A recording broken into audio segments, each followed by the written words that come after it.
Hello students, स्वागत है आप सभी का एक बार फिर से केमिस्ट्री कक्षा में। अभी हमने 18 इलेक्ट्रॉन वोल्ट के कुछ क्वेश्चंस किए थे, उनमें से कुछ क्वेश्चंस बच गए थे, वो अभी हम कर लेते हैं। उसके बाद फिर मेटल जो पॉइंट है वो करेंगे। तो देखिए यहाँ पर कुछ क्वेश्चंस मैंने लिखे हुए हैं, तो ये questions net exam point of view से काफी इंपॉर्टेंट है, हो सकता है पूछ लिया जाए। तो देखिए सबसे पहला जो क्वेश्चन है, एक बार ये देखिए कि इसमें क्या बोला है कि Cp2 और इसमें टंगस्टन दिया हुआ है और CO2 follow 80 electron rule then find out hepticity of Cp।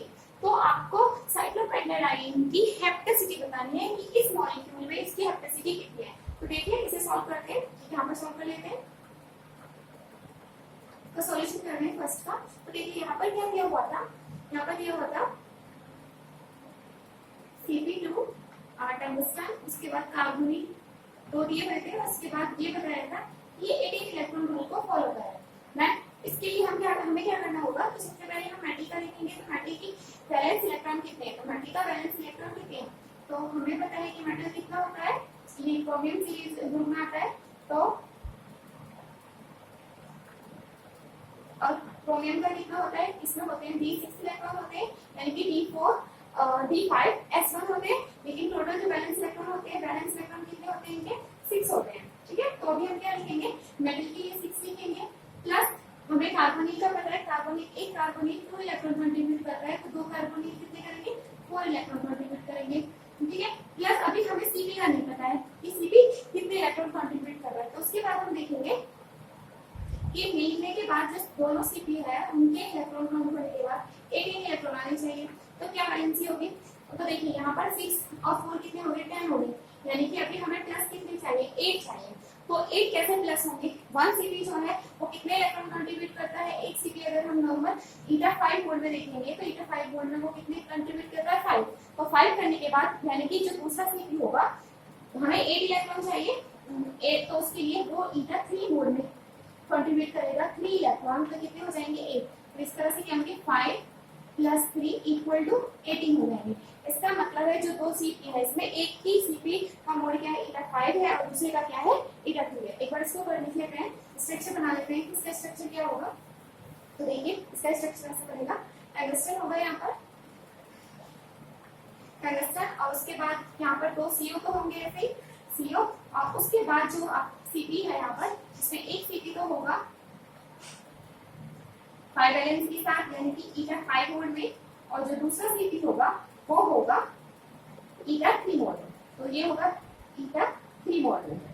तो जब ये इस कंडीशन में होगा, यहाँ पर क्या है eta3 मोड में, तो ये जो होगा इसका स्ट्रक्चर ये होगा, और ये 18 इलेक्ट्रॉन को रूल को फॉलो कर रहा है, यानी कि इसके जो टोटल इलेक्ट्रॉन काउंट है वो कितने हैं, वो 18 होंगे, ये eta3 मोड में। ठीक है, तो ये हो गया है क्वेश्चन सॉल्व। तो इसमें जो Cp है एक eta5 मोड में है और जो दूसरा है वो eta3 मोड में है यहाँ पर। ठीक है, ये क्वेश्चन हो गया। इसके बाद सेकंड क्वेश्चन देखते हैं। देखिए एक बार सेकंड क्वेश्चन को आप खुद से सॉल्व करने की कोशिश कीजिए, उसके बाद देखिएगा कि आपसे सॉल्व हो रहा है या नहीं हो रहा है। काफी इंटरेस्टिंग क्वेश्चन है, इस तरह के क्वेश्चन सब पूछे जा रहे हैं ऑर्गेनोमेट्रिक केमिस्ट्री में। तो एक बार इसको देखिए, तो इसमें क्या लिखा हुआ था, इसमें दिया हुआ है a metal complex having the empirical formula, जिसका फार्मूला कितना है Fe(C9H7O3 और Cl) लिखा हुआ है यहाँ पर, has a one ligand as a substituted Cp। तो यानी कि इसमें बताया हुआ है इस एम्पिरिकल फार्मूले में एक Cp लिगेंड है और उसके साथ जो Cp है वो सब्स्टिट्यूटेड Cp है। ठीक है, Cp बता दिया इन्होंने। तो देखिए एक बार देख लेते हैं। तो आयरन क्या है, आयरन कलर निकाल लेते हैं क्योंकि वो तो मेटल है, पता चल गया।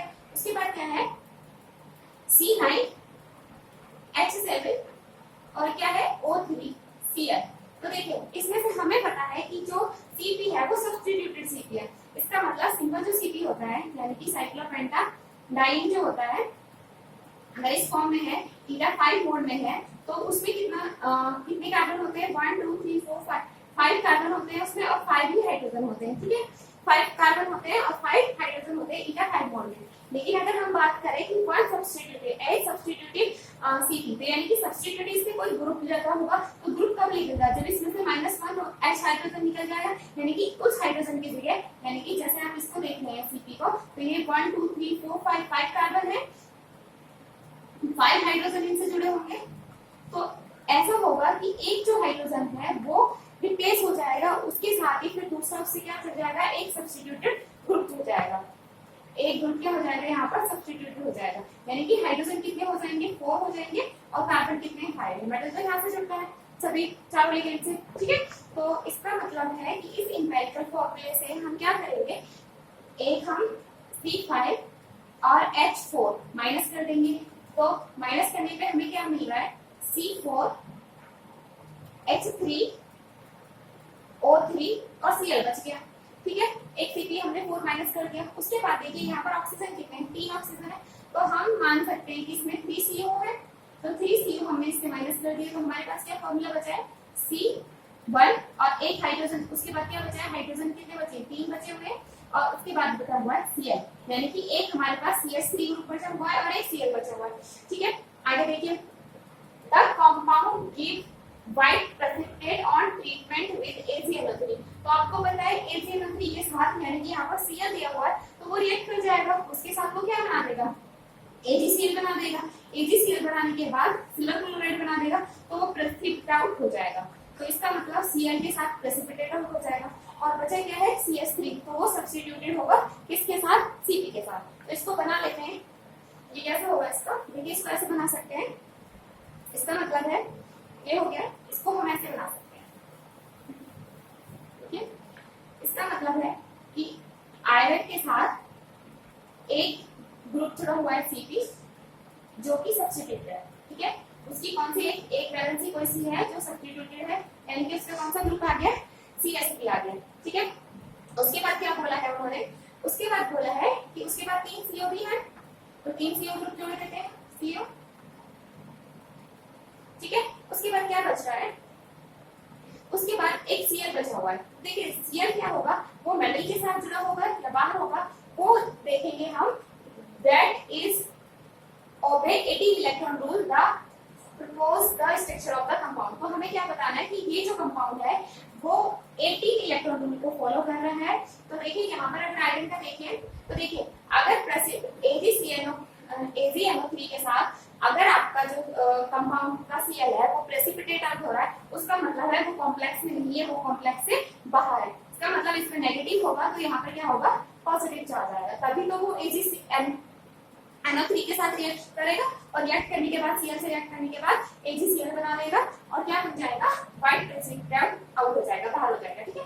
तो अभी अगर इसका इलेक्ट्रॉन काउंट करें तो आपको पता है Fe का कितना वैलेंस इलेक्ट्रॉन होते हैं, 8 होते हैं, और 3 CO के वैलेंस इलेक्ट्रॉन कितने हो गए, तो 3 CO कितने, एक CO करता है 2 इलेक्ट्रॉन कंट्रीब्यूट, तो 3 CO कितने करेंगे, 6 इलेक्ट्रॉन कंट्रीब्यूट, प्लस कितना हो गया, ईटा फाइव मोड में जुड़ा हुआ है इससे Cp से Fe, तो ये कितना हो जाएगा, 5 हो जाएगा। तो देखिए कितने हो रहे हैं ये, अगर हम इसको काउंट करें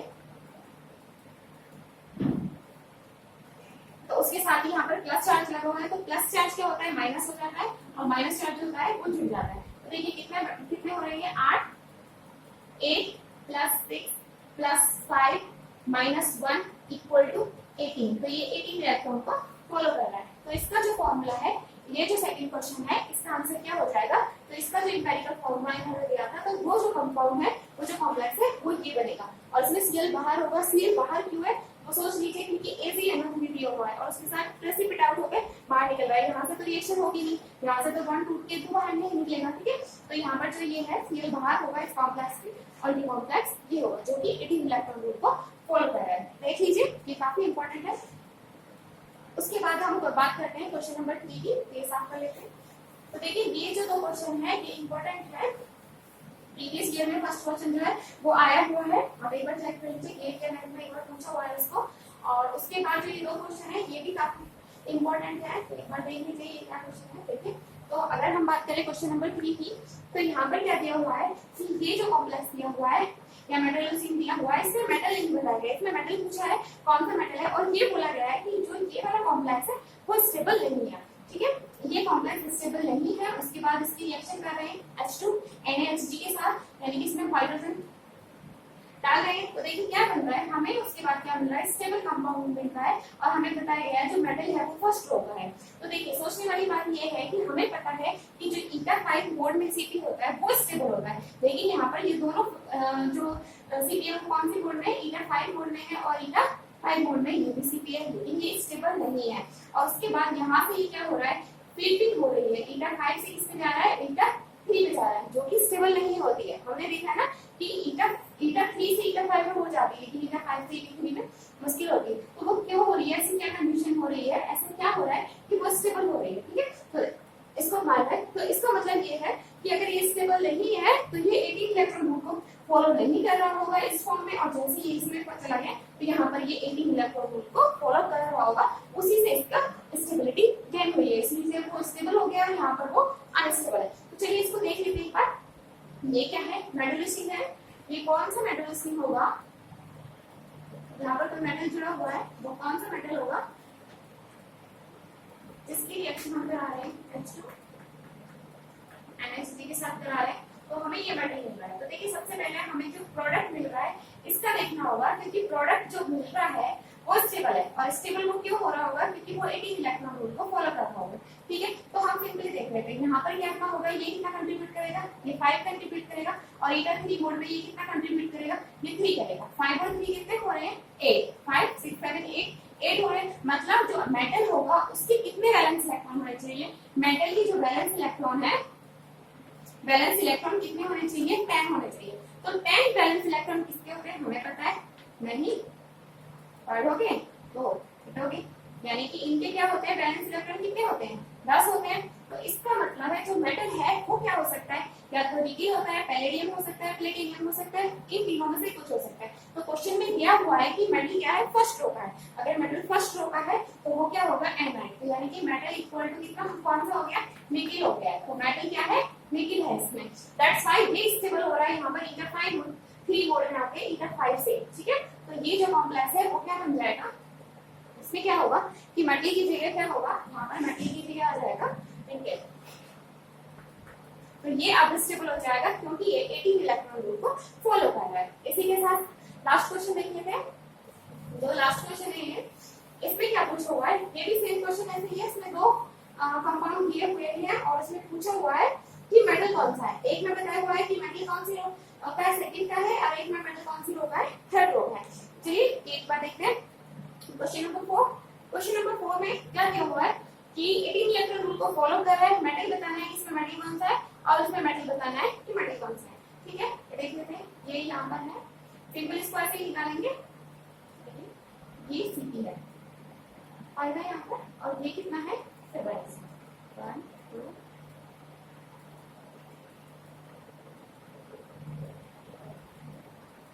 ठीक है इसमें। अब यहाँ पर कोई मेटल दिया हुआ है, ये मेटल बताना है कि कौन सा है, और उसके बाद सेकंड है, सेकंड का मेटल बताना है कौन सा है। इसमें 5 है, Cp है, Cp भी है, और 6 नंबर है। यहाँ पर पूछा हुआ है कि मेटल कौन सा है, यहाँ पर मेटल कौन सा है, मेटल है हमें बताना है थर्ड रो का, थर्ड रो का मेटल बताना है। ठीक है, और यहाँ पर मेटल कौन सा बताना है, मेटल हमें बताना है सेकंड रो का। ठीक है, बताया हुआ है कि ये दोनों जो है वो 18 इलेक्ट्रॉन रूल को फॉलो कर रहे हैं। तो सिंपली हमें क्या देखना है, हमें देखना है कि ये जो लिगेंड है ये कितना कंट्रीब्यूट कर रहे हैं, जितना लिगेंड कंट्रीब्यूट कर रहे हैं फिर उसके बाद उसको 18 में से माइनस कर देंगे, बाकी जो आएगा आंसर वो मेटल का वैलेंस इलेक्ट्रॉन होंगे। तो यहाँ पर पहले देख लेते हैं कि ये ईटा 5 मोड में Cp है, ईटा 5 है, तो ये कितना कंट्रीब्यूट कर रहा होगा 5, और ये कितने मोड में 1 2 3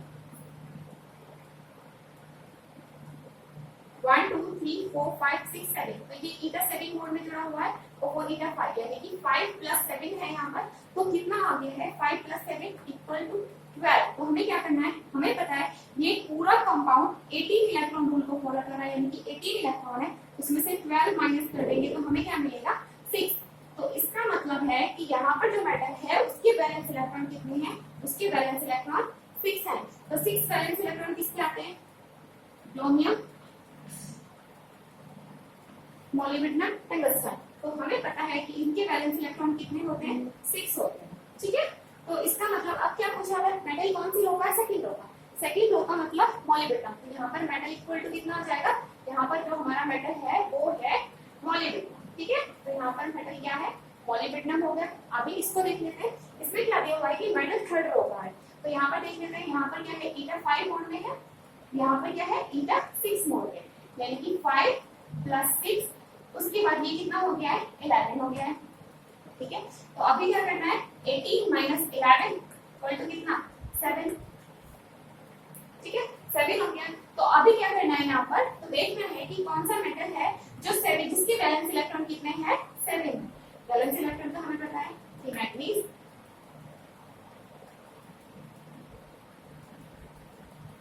उसके बाद ये जितने भी हैं तीनों के, इनके बैलेंस इलेक्ट्रॉन कितने होते हैं, 7, 7 और 7। अभी क्या देखना है कि मेटल कौन सा है, थर्ड होगा, first row, second row, third row. तो इसका मतलब है इसमें मेटल इक्वल क्या आ जाएगा, ठीक है। ये क्वेश्चन हो गया, ये क्वेश्चन इंपॉर्टेंट है, आई थिंक नेट में पूछा भी हुआ है, प्रीवियस ईयर के क्वेश्चन थे कुछ जो मैंने बताया है। तो अभी जितने भी 18 इलेक्ट्रॉन रूल के क्वेश्चंस बन सकती थी, प्रॉब्लम्स बन सकती थी, तो मैक्सिमम प्रॉब्लम्स मैंने करा दी हैं। अगर कुछ प्रॉब्लम्स बचती है या फिर आपको कोई प्रॉब्लम है या कोई क्वेश्चन है जिस समझ में नहीं आ रहा तो आप बताना, कमेंट बॉक्स में अपना क्वेश्चन लिख देना, तो उसके बाद उसको सॉल्व कर लेंगे। अभी जो नेक्स्ट जो लेक्चर होगा उसमें हम पढ़ेंगे metal cluster, metal metal bond कैसे निकालते हैं, उसके बाद उसकी जो भी केमिस्ट्री होगी, रिएक्शन मैकेनिज्म उसका क्या होगा, स्पेक्ट्रोस्कोपिक प्रॉपर्टी क्या होगी, वो सब हम डिस्कस करेंगे नेक्स्ट क्लास में। तो तब तक के लिए थैंक यू।